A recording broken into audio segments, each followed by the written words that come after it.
Firstly, I'd like to introduce our main speaker, who is Associate Professor Michael Nissen. Michael was the previous Director of the Infectious Diseases Unit at the Royal Children's Hospital and a clinical microbiologist at the Royal Brisbane and Women's Hospital. So many of you probably know Michael, certainly if you're from Queensland. And Michael is currently the GSK Director of Scientific Affairs and Public Health for the Asia Pacific region. So very knowledgeable on meningococcal, so please ask lots of questions today. We do have two panel speakers as well, which I'll introduce as we get to that point too. So enjoy your breakfast and enjoy the session. So please welcome Michael. Thanks, Lynn, and thank you to all of you for getting up so early and coming. Can you hear? Is that better? Yeah. Especially after having a dinner last night to get up for a breakfast session. So thank you for coming this morning.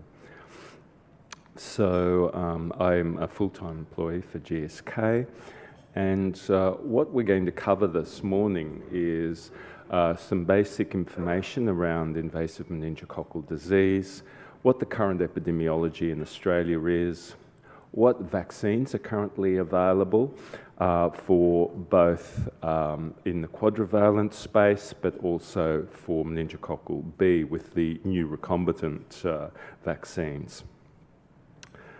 So I commonly start these presentations because everyone has an idea about meningococcal disease, and it's the one disease that parents are actually know about and always ask questions about, and it's the one thing that doctors, but also nurses and those who are in triage in emergency departments are absolutely terrified of missing. It's a devastating disease, and even with modern medical care, a mortality rate is somewhere between 8 to 10%. But of those who survive, they're left usually with some form of long-term deficit in around 20% of cases. And we all know about the catastrophic loss of limbs or skin scarring and grafting that's required. But some of the features are incredibly subtle, such as students getting straight A's at school, going to being very average students, or hearing loss, or having problems doing mathematics. So it's devastating in terms of changing people's lives. And again, you'd be familiar with the clinical features because they're always circulated widely, but these are late manifestations, and sometimes, unfortunately, it's too late once the purpura and petechiae appear. When we say that early diagnosis is important, it's actually critical because it is unfortunately a reality that this infection can kill within 24 hours and sometimes even sooner. And we get constant press releases and reports around children or teenagers being found in their beds unresponsive or dead after going to bed feeling slightly unwell the night before. So it is a true reality, and one of the problems in primary care is actually recognising the features early on because they're very non-specific and very similar to a viral type illness. But there are some features, and one of them, which is, I think, quite interesting, is the complaining of cold hands and feet, which a lot of teenagers express when they have the early stages of sepsis. But of course, if you have an infant, again, you don't have that opportunity or luxury.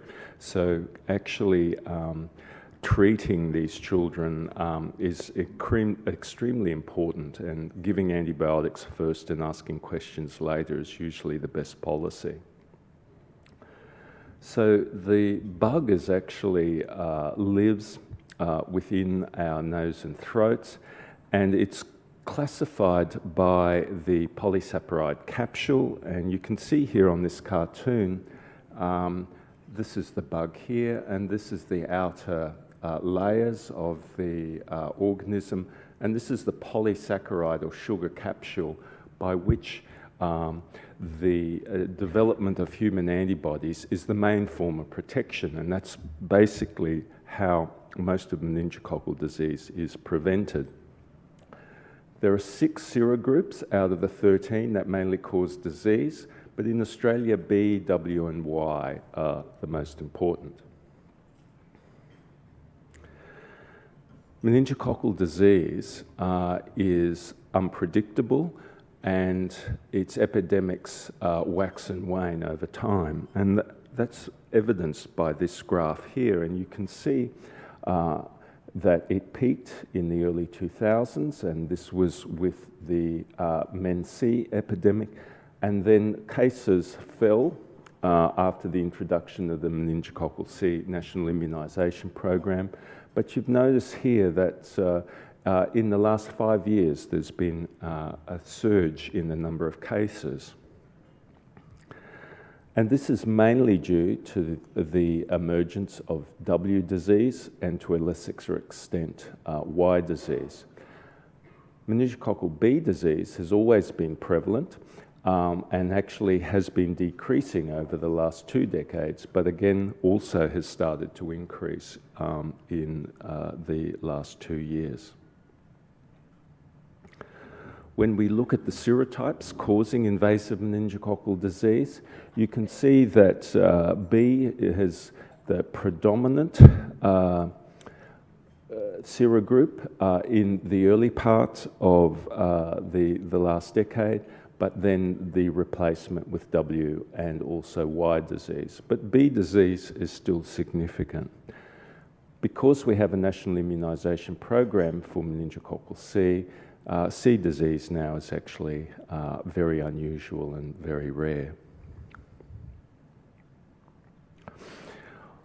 When we look at the last year or so, that you can actually see that children less than 5 bear the main burden of meningococcal disease, and it's a mix of B, W, and Y cases. But also there is a burden in teenagers and adolescents, and also later on in life, but this is mainly due to W and Y disease. If we look at infants, though, who bear the highest burden, you can see that still meningococcal B disease is the most important, followed by W and to a lesser extent Y. Again, this graph is really just emphasising where the peak of disease is in children less than 5, but also this secondary peak that occurs in teenagers and adolescents between 15 to 19 years of age, but sometimes this will extend up to 24 years of age.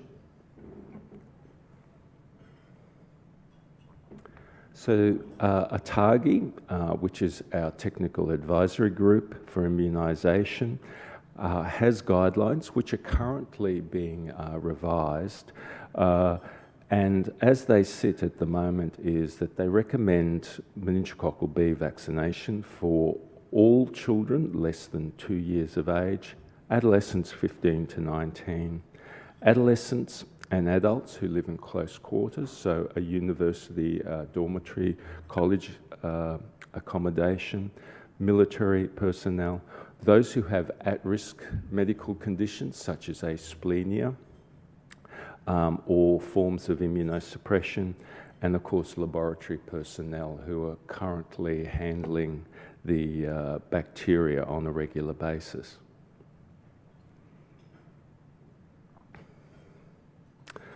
So basically in Australia at the moment we have 2 types of vaccines that actually prevent meningococcal disease. We have the meningococcal B vaccines here, which is available as a private prescription in those 2 years and older.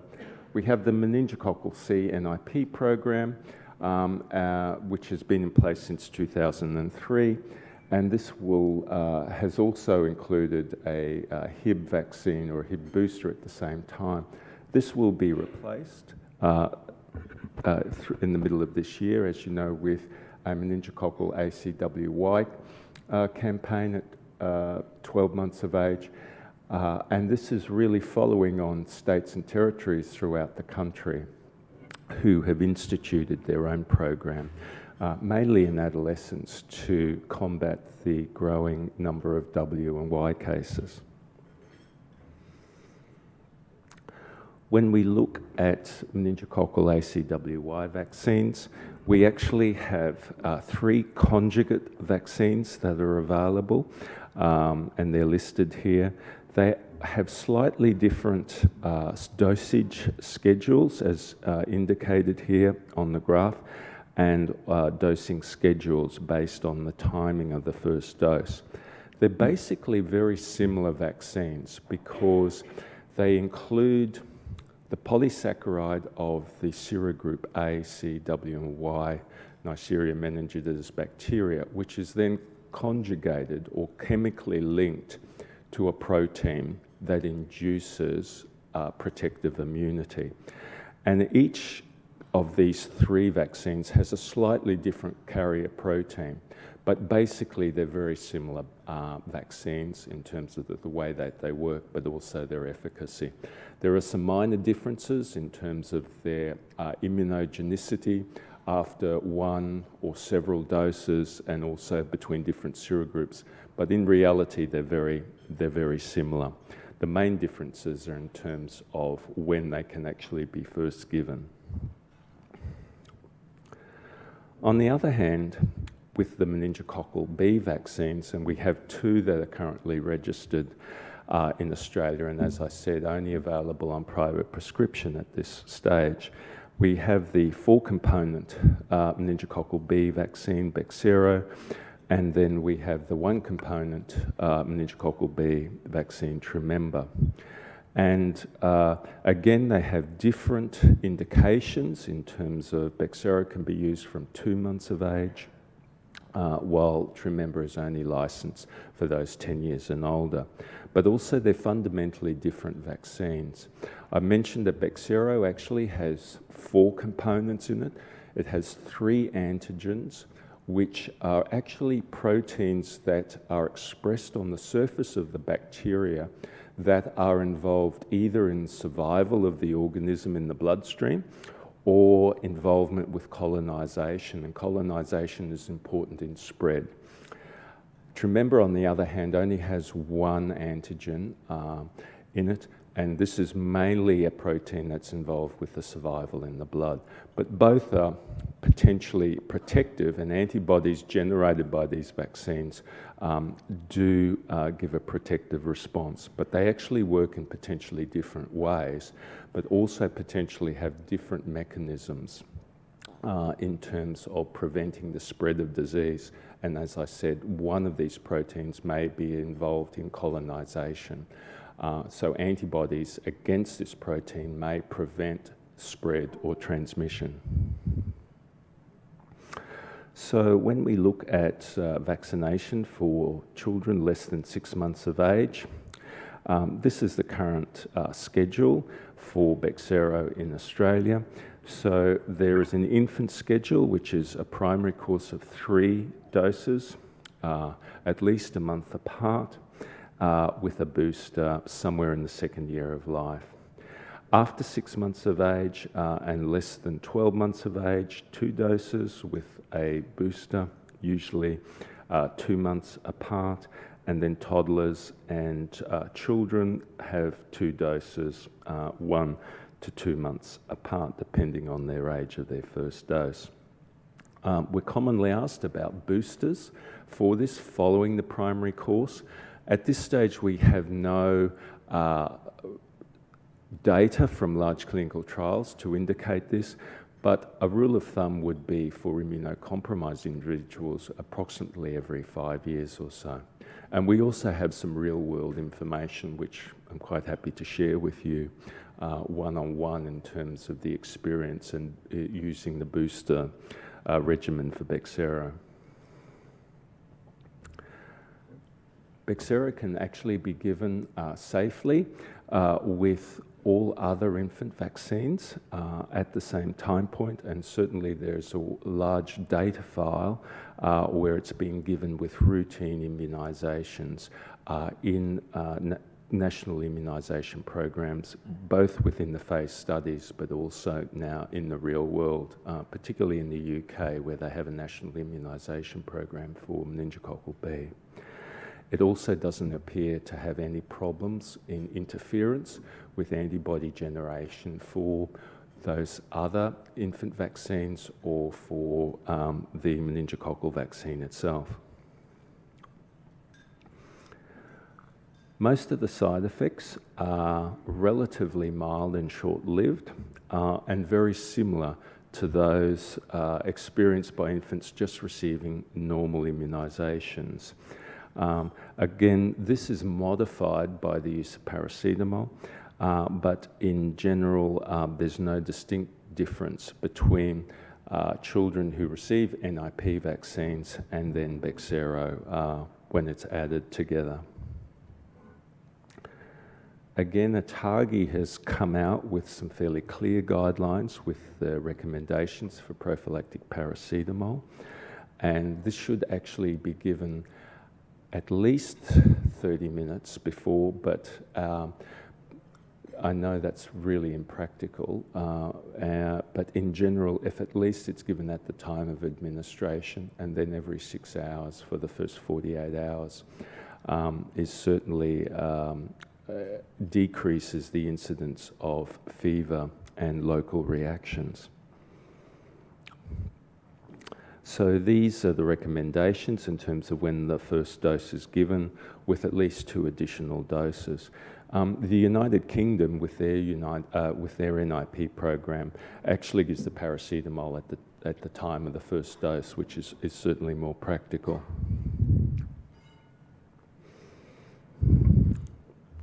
So when we talk around safety information, we don't have any data on file in terms of individuals over 50 years of age.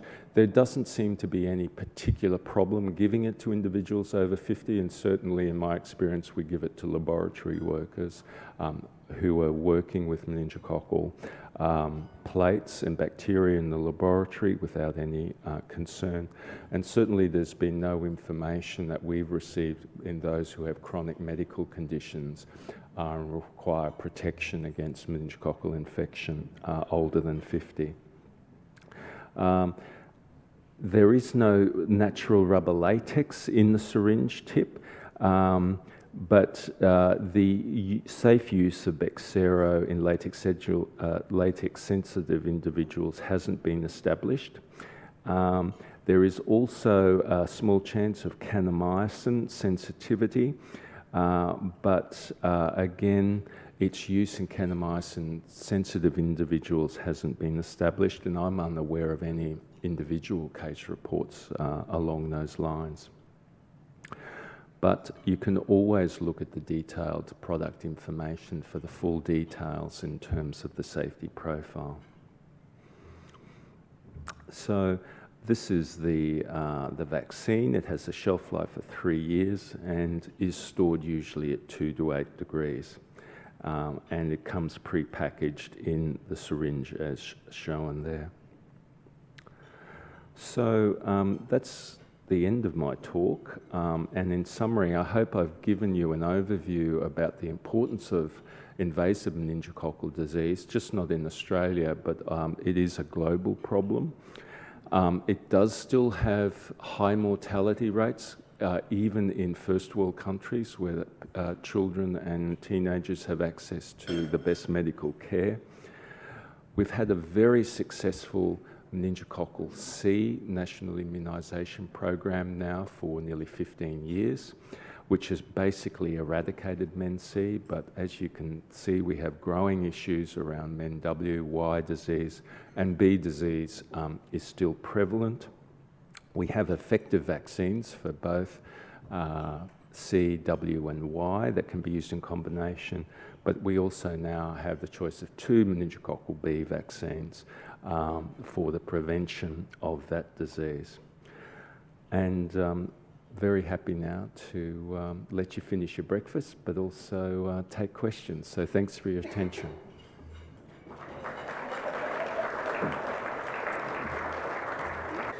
So I'm really pleased, we have already obviously introduced Michael, but I'm really pleased to say that we have a panel for Q&A this morning. So I'd like to introduce our other guests, and some of you may already know who they are, but I'll introduce. So firstly, we've got Leanne Phillips. So Leanne is a nurse practitioner and a member of the team at the Queensland Specialist Immunisation Service at the Ladies Salento Hospital. And this service provides opportunistic vaccination to patients and families attending the hospital and specialises in advising on immunisation schedules for individuals with very complex medical histories. So very knowledgeable on all sorts of patients and what their schedules are. Then we also have Anne Curtis. Anne is a practice nurse at Sherwood Family Medical Centre in South Brisbane and has many years of experience in engaging with patients and families around immunisation. So what I'd like to perhaps kick off with some of the questions, just to let you know, we have a roaming mic. Nick, can't miss Nick. He's going to try and run from one end of the room to the next to try and get to you. So maybe if you do ask a question, perhaps if you can wait till the microphone comes to you, and then maybe just introduce yourself and where you work. So what I thought we could do is, just to start your thinking, is to kick off with just going back to some of the comments we had around the burden of disease, and just to look at those infants specifically. So I was going to get Michael to comment where that key burden of disease actually is in those young infants, and where are we seeing most of the meningococcal cases in those under ones. So Michael, is that, just check it's turned on.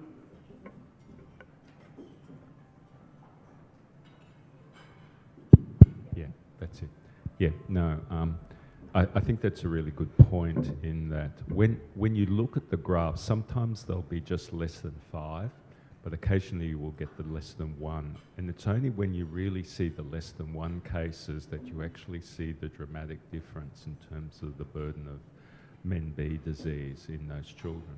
If you even look in a more finer way than in less than the 1-year age, the peak age seems to be around 5 months of age, okay, for invasive Men-B disease. And that's actually really quite important because there is a tendency for parents to defer vaccination from 6 months onwards because it's one less dose, but you're potentially rolling the dice or running the risk that you're actually missing or protecting them at an earlier stage where we tend to see the most cases. We certainly know from the immunogenicity data that second and third dose are very crucial in terms of getting a high enough level of antibody to provide protection from the trials. So certainly I don't think it's wise if your aim is to prevent meningococcal B disease in infants to defer it to the 6 months time point. I think it's much preferable that you can reassure your parents, protect that child by starting at the infant schedule at 2 months of age, or even sometimes earlier at 6 weeks. So I might get you to pass to Leanne, yeah, this way. And from the hospital perspective, so where you actually will see young infants coming in, and what the comments or questions that are asked by parents of young infants and when they should actually have the vaccines? So I think a common question that we all get asked by families is, should my child have the vaccine, and when should my child have the vaccine? And it's a really hard question to answer, particularly at different ages. And I guess from a practice point of view, we can only be governed by the evidence and the information we're provided with. So things like the ATAGI recommendations and the handbook, and obviously other product information resources are great guides that we can use. We can only give our patients, I guess, the information that we've got, and ultimately it is up to them. So it's always a very hard decision, or very hard to comment to families about should they get it, It is a very rare disease, but as we know, it's a very devastating disease.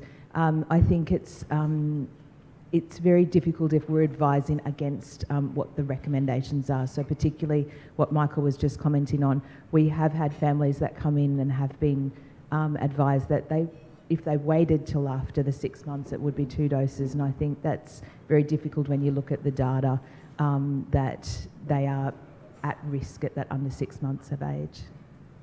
And maybe just to finish that sort of conversation, if Anne can comment from a practice perspective, if it's parents coming in already armed with that information and saying to you when they want it, or if they want to delay, or if you're advising them to come in earlier.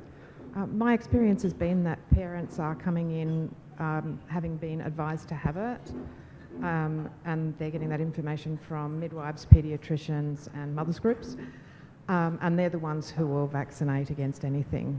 I'm fairly sure that everybody else in the room would have the same challenge that I do, that the cost is something that does limit the number of vaccines that these kids get. Yeah. So I'll open up to the floor for any questions. And again, if you can perhaps raise your hand and Nick will come running to you. On table 8 first, Nick. And maybe just say your name and where you're from. Thanks. Hi, my name's Alex. I'm from North Brisbane. I was just wondering whether the Bexsero vaccine is going to come onto the National Immunisation Program. Question? I'll take that one. Yeah. Maybe just speak up. Yeah, okay. So I'll give you a little bit of the answer is I don't know. I hope so. And there's lots of reasons why. I mean, Australia traditionally has had a very strong, and still does have a very good national immunisation program. So parents and families, but also practitioners, healthcare practitioners, expect to have a strong and good NIP, and therefore vaccines that are effective should be on the NIP. And that's one of the issues, is when you have an effective vaccine and it's not on the NIP, people ask, well, why isn't it? Is it because it's not a good vaccine or not? And that creates some doubt and concern. The process of getting a vaccine on the national immunisation schedule now is that it requires a submission to a Pharmaceutical Benefits Advisory Committee, which looks at all the evidence around the vaccine in terms of is it effective, is it safe, but also is it worthwhile to the public in terms of taxpayers' dollars, whether it's cost effective. Bexsero has been submitted to the PBAC on 3 occasions in the past, and it's been knocked back by the PBAC. There were 3 main reasons. One of them was cost, but the 2 main reasons were whether it was effective in a large-scale national program. We now have over 2 years of evidence in the United Kingdom where they've used it. They've had 1.5 million children given the vaccine, and they've decreased within 10 months their cases of MEN-B disease in children less than 1 by 50%. Okay, so it is effective. The second reason was, does it actually stop transmission? So you may remember I was talking about the bacteria in our nose and throats or in our oral secretions. That peaks in the teenage years. So if the vaccine interferes with that transmission or stops you from actually getting the bacteria that way, you will kill disease in teenagers, but also stop transmission down to infants. There is a large study that's being done in South Australia at the moment where every high school student in year 10 through 12 is getting Bexsero to see whether it affects the transmission. So we will have that data later this year. The hope then is that with all this new information, that GSK will go back to the PBAC next year for listing on the NIP. But again, that's a PBA decision and a government decision. But GSK has been working very hard over really the last 3 years to put all the information together to mount a very strong case. So we'll see. Yeah. Question on table So can I just 15. add on Oh, yes. one please extra do. thing? I apologise for the long answer. There's never a short answer, really, is there? The reality is, it really is a complex decision, and there's lots of reasons why. But if by breaking it down, then I think you get a good understanding of the mechanics. It's not because it's not an effective vaccine. It's just that the level of evidence required is very high, which is good because then that really assures the public that it's going to be a worthwhile investment. And I guess that's just what I wanted to add. From a practical point of view, I guess that's our role, is to convey that to our patients and the families that from a national point of view, it may not be on the schedule at the moment, but from an individual point of view, it may be beneficial for their child or for that patient. And just because it isn't funded on the national schedule doesn't mean it isn't an effective vaccine, and for that individual it may be very beneficial. So, question on 15? Hi, I'm Margie. I'm again North Brisbane. I have a few patients that come through from New Zealand, and they've been given meningococcal B vaccine. My understanding now is, though, that vaccine is not necessarily going to protect them from meningococcal B in Australia. The answer is they need to, if they wish to be vaccinated, they should be vaccinated. Okay, so the Men's B program now is nearly a decade old, or finished a decade ago. Interestingly, Bexsero, I said, has 4 parts to it. One of those parts is actually what was in the Men's B vaccine. Okay. But that is not enough in terms of protection for Men B disease in Australia. Okay, so the New Zealand situation was special in that they only had one particular strain of meningococcal B that was causing disease. That allowed the country to have a designer vaccine just for that strain of meningococcal B, okay? And it was very effective from that point of view. Australia, though, has potentially 3 or 4 predominant strains of Men B disease that cause the problem. So even though that part may be in Bexsero, it would only cover a small part. That's why there are 3 other proteins there to make sure that there's the coverage. So the estimate prior to licensure of Bexsero in Australia was that those 4 parts would cover at least 75% of the disease caused by Men B in the country at that time. And that's an estimate. If we look elsewhere in the world where they've used similar estimates, it's actually probably an underestimate, and it depends what part of the country. So again, a long answer to your question, but basically the answer is they probably, if they wish to get vaccinated, they should be. Any other questions? Table 10, Michelle. Just wondering, Leanne, so when you look at the schedule, I'm from Brisbane South, PHN. So if you do combine the Bexsero in with the NIP schedule, it's not really sticking to the recommended schedule, but then otherwise you would have to be bringing the baby back, I'd say, like monthly. So do you just, what option do you take? Do you build it into the NIP schedule, or what the parent wants to do? So maybe Anne or Leanne? Yep. So pretty much I would offer both to the family, and ultimately it's up to the family.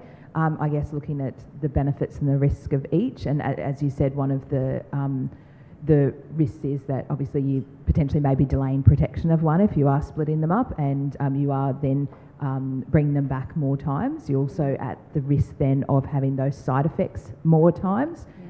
So I have no problems giving the 4 injections to the babies at one time at each visit, obviously to keep them on schedule.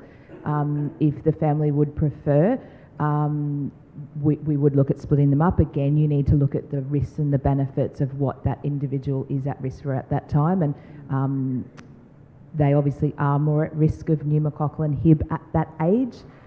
So when I look at educating the families, I would have those as preference over the meningococcal vaccines. So if they were wanting to do the 2 and 2, I would do the Prevnar and the Infanrix Hexa, and then the Menvio and the Bexsero. But absolutely no problems with doing all 4 at one visit, and trying to make sure the family are aware that when doing multiple vaccines, you're not increasing those risks of side effects. The side effect profile does remain the same as per the side effects of the individual vaccines. So just, I guess, giving the families confidence in the program, presenting them with all the information, but ultimately at the end of the day, it is their decision. Yeah. Maybe Anne can comment too. I've just got one extra thing to say on top of that. I mean, obviously we're going to talk through where, whether it is in the immunisation program, but sometimes we see families regularly, and that you're going to see the kids in quite often, so it's easy to sort of know that you can split it a little bit, and so say you can have, let's do the immunisation program shots today, and when you're in next time, we'll do the Men B. That way you can have some time to research it, you can find out about it, talk to some other people about it. The ones that you don't see very often, then you probably try to talk them into it at the time, and explain that the importance of it. And most people do understand vaccines. If they're there today, they understand that reasons why the kids are having vaccines, and that we're making best recommendations for them. And just a second question, if I could, just around the paracetamol, and why is it recommended over your Nurofen? Because I'm sure parents probably will ask that question quite often. And just really the hypothetical that if there's a family history of allergies or reactions to paracetamol, can you still use Nurofen or not at all? Like, what's the option? So the recommendation for paracetamol is because all the studies were basically done with paracetamol. So that's where the evidence is. There's nothing, there's no evidence to suggest that you cannot use Nurofen, okay? But it's just that we don't have the data set from the trials to give you that extra reassurance, but there doesn't appear to be a contraindication. And certainly the United Kingdom has preferentially recommended paracetamol, but again has not excluded the use of Nurofen if parents so wish. Okay. Did you want to comment on the allergy part of the question? Oh, around the allergy. That's a good question. If there was a family history of that, I'm not an immunologist. I suppose there would not be an issue in terms of them using Nurofen from my personal point of view, but I'm not quite sure how strong the inheritance is for paracetamol. Yeah. So generally with family histories, just because there is a family history, you don't tend to, I'm not an immunologist either, however, you don't tend to see that because there is a family history that next individual in the family will have that same allergy to that product. Yeah. Yeah. I mean, I've not seen a lot of children with reactions to paracetamol. The main one I've heard of is the vomiting. However, a lot of the times they can be vomiting because they're febrile and unwell, and the paracetamol they're just not tolerating rather than an allergic type reaction. I mean, I'd support what Leanne said. In my paediatric days, I really never heard of paracetamol allergy, or strictly speaking, it was more in terms of a vomiting reaction. I mean, my only other comment would be if there was a true allergy, whether it was actually a component of the syrup per se, rather than the paracetamol. It's a really rare, unusual condition. So, And obviously, Nurofen and paracetamol are both safe to use in children's. In paediatrics, we tend to use paracetamol more frequently than Nurofen because there is a lot more side effects that are associated with Nurofen, particularly in the younger children. so table 11, I think there's a question. My name's Deb from a community nursing organisation in Hobart. We've had a lot of focus on infants and babies, but what about older adults? Because the prevalence seems fairly high there. Can you give us some more information on screening and who would benefit from it in the older adult? Yeah, look, the medical or biologic reason is really waning immunity, basically. Unfortunately, once we hit the age of 50, our T cells decline quite dramatically, and they are the ones that actually stimulate B cells to make antibody. At this point, there is no aim globally to address meningococcal W or disease in the older population, except through appreciation of the disease and early recognition. So there isn't any country at the moment that has a national immunisation program directed towards that age group.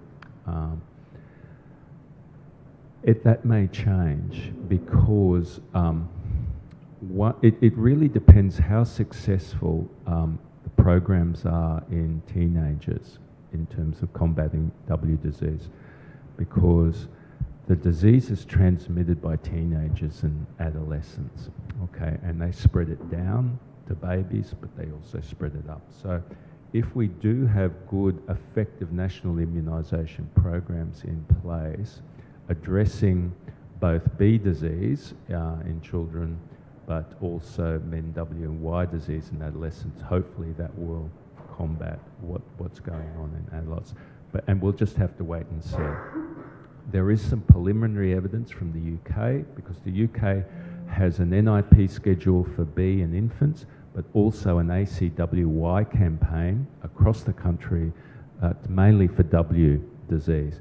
And what they are actually seeing is a decline now of W disease in all ages, potentially. Okay, so that may be the answer to the problem. Any other comments? Oh, yes, right down the front, Nick.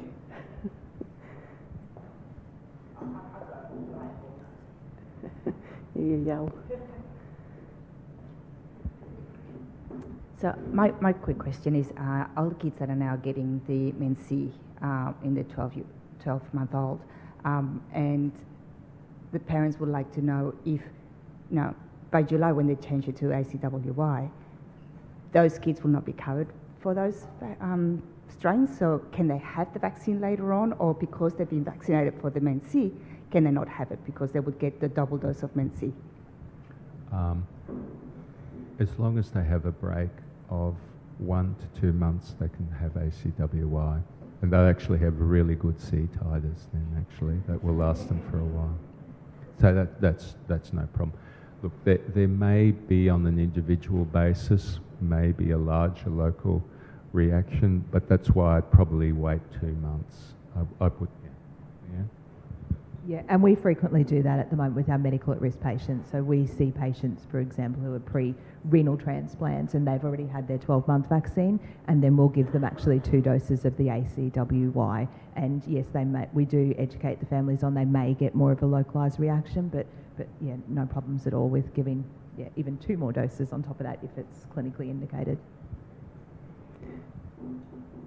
Oh, yes, table 14, Nick.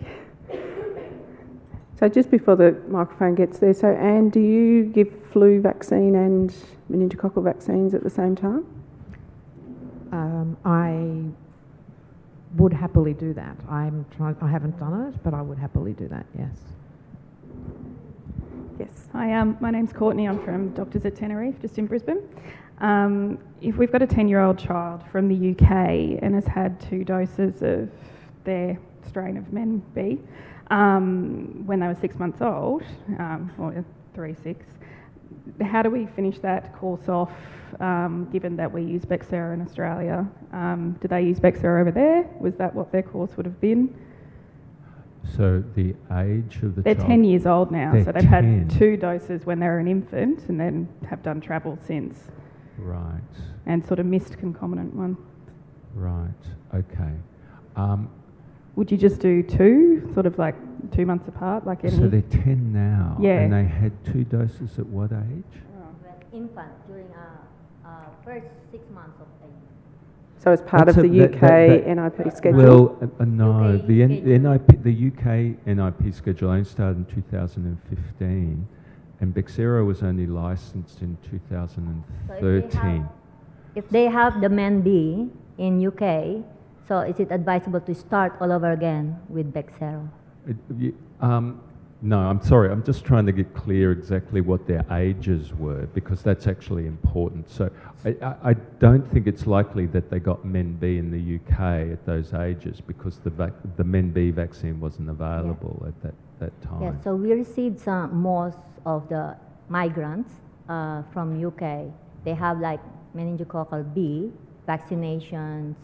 Within the last 2 years? Like, yes, they have Okay. a series, and then now that we are implementing or encouraging people to have their children to be vaccinated again or have meningococcal B, is it advisable for them to have it? No, I wouldn't start again. I would actually Would just they start give them... again? I would not, not? start again. I would actually just give them 2 doses. 3 doses. So those who receive 2 doses only, are Well, they able to have the booster dose? Yeah, it depends on the age of when they were So what you immunised. reckon age that? So if they're if they're 10 years old now, I would just give them two doses, okay? But if this is why I was really trying to find out exactly how old they were, because in that period, older than 12 months up to about sort of 6 years of age, it really depends. They need probably 3 doses or so, okay? But if you gave them 2 doses, it would probably be fine, but it really depends on what age they were given their primary course. Does that make sense? Yeah, so maybe Leanne can also add that the principle for immunisation is always whatever they start, so the age that they start their primary doses, so you can see the schedule on the top. So if they've started at 8 months of age, they should complete that schedule. They don't restart programs. Yeah, so Is that people? We never start again. So, and yeah, as you were exactly saying, it depends on when you start. I guess where we're a little bit confused is if the vaccine's only been around a couple of years, even in the UK, it is the same vaccine that we use here. So a 10-year-old, if they've received a course in the UK, would have had it within the last 2 years. So if they received 2 doses in the last 2 years, then they should be covered. However, I think what you were saying is they received it when they were 6 months of age, in which case the vaccine for a 10-year-old wasn't available when they were 6 months of age. So I guess that's where our confusion is.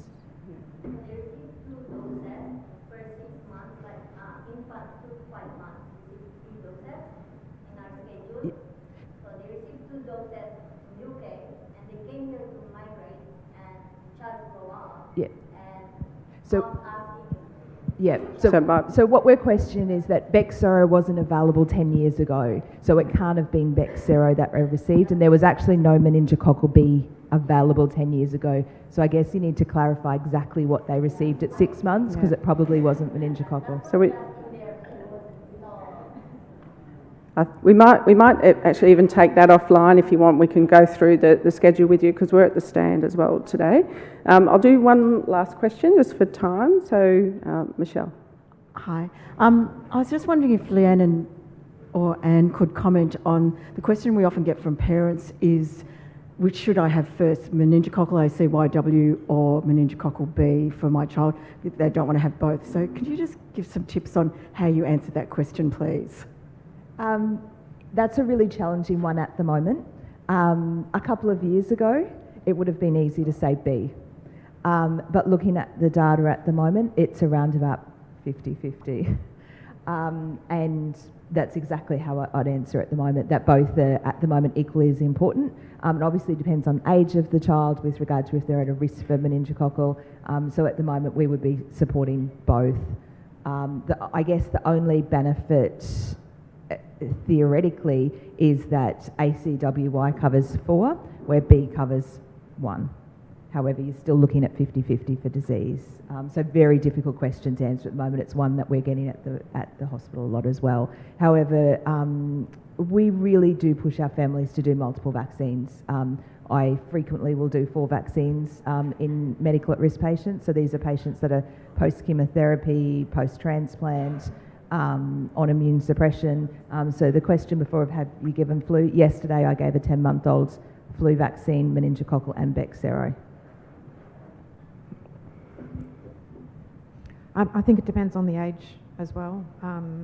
Certainly you're looking at multiple doses of bacterial, so maybe start with 1 so that they know that they've got to come back for more. The other thing is that there's just my experience has been no side effects whatsoever from Menactra, so that's an easy one to do also, to say, we'll do this one, see what happens. And then they forget they've had it, sort of thing. It's so simple, then to come back and have something else. Depends on the age, depends on who's bringing them. If it's parents bringing them, then they're the ones who are responsible for bringing them back again. It's a really tough, how long's a piece of string question, really. And that probably comes back to the vaccinating 6-week-olds and 8-week-olds is, I guess, parents losing confidence in the program. So if you have a very hesitant family and if you are doing 4 vaccines and then that child does become febrile and ends up, a 6-week-old ends up in emergency having a full septic workup because they are febrile, and you do need to, I guess, look at the overall benefit of, if you've got a very hesitant family, then there may be benefits to obviously getting them confidence in the NIP program and then adding on others, as long as they do understand that their child is at risk for those other diseases, and ultimately that is their choice. And that's where it does come down to just continuously discussing the benefits and the risk of each way, and then it's ultimately up to the families. Yeah. So we might actually have to close it there so you can actually get to your plenary session. So hopefully that was a good summary of where we currently are and what the vaccines that are available. But if you do have any questions, please come to the GSK stand. Oh, one more thing. If there's feedback forms on your table, if you could actually complete those and just leave them on the table, we'll collect them. And I'd also like to thank our speakers for today. If you could thank those for me.